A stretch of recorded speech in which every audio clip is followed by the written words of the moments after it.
Imagine a world without email, without social media, without the constant stream of information at your fingertips. A world where connection, instantly spanning continents, suddenly goes silent.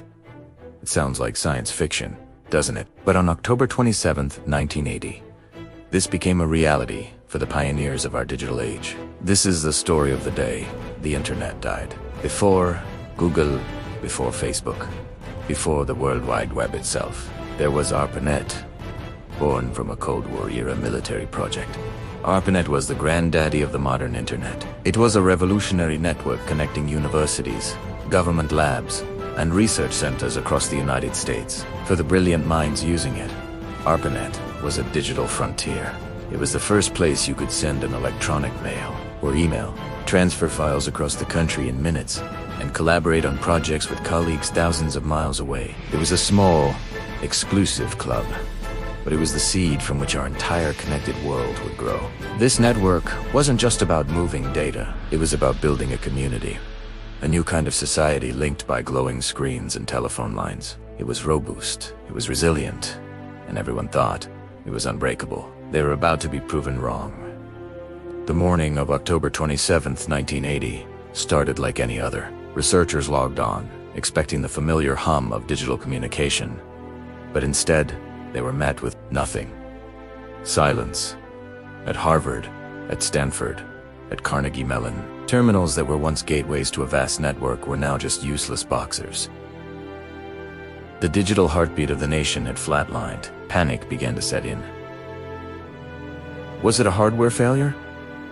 A deliberate attack? No one knew. Phone lines started ringing off the hook as system administrators desperately tried to figure out what was happening. For 4 agonizing hours, the entire ARPANET, the most advanced communication network on the planet, was completely and utterly down.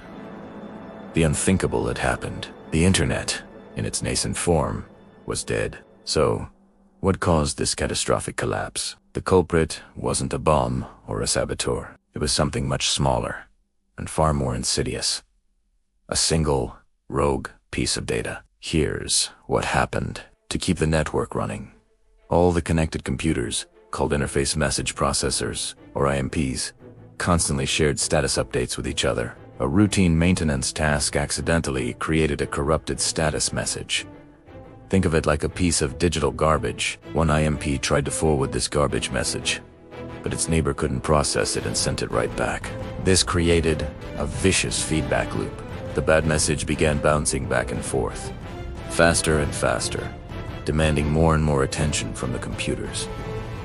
Soon, this single message multiplied, creating a digital traffic jam of epic proportions. The IMPs became so overwhelmed trying to handle these garbage messages that they had no processing power left for actual, legitimate data. The entire network choked on its own information, grinding to a complete halt. This event, which became known as the ARPANET collapse, was a massive wake-up call. It was more than just a technical glitch.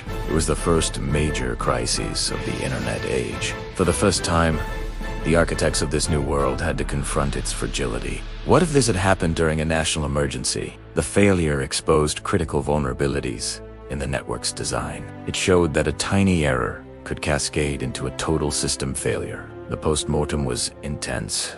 Engineers and computer scientists worked tirelessly, not just to fix the immediate problem, but to ensure it could never happen again. They developed new, more robust protocols and defense mechanisms. They learned that a decentralized network needed sophisticated built-in checks and balances to protect itself from itself. These weren't just fixes.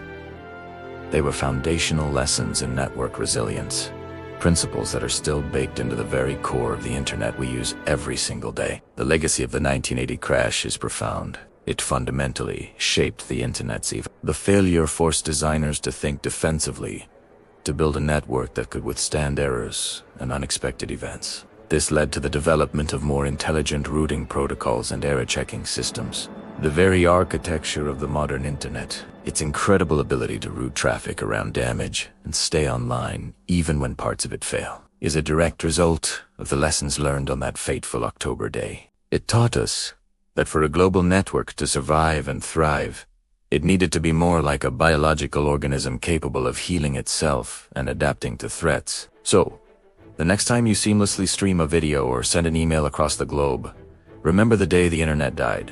It was in that moment of silent failure that the foundations for our incredibly resilient, always-on digital world were truly forged. Thanks for watching. If you found this story fascinating, hit that subscribe button and join us for more dives into the hidden history of technology.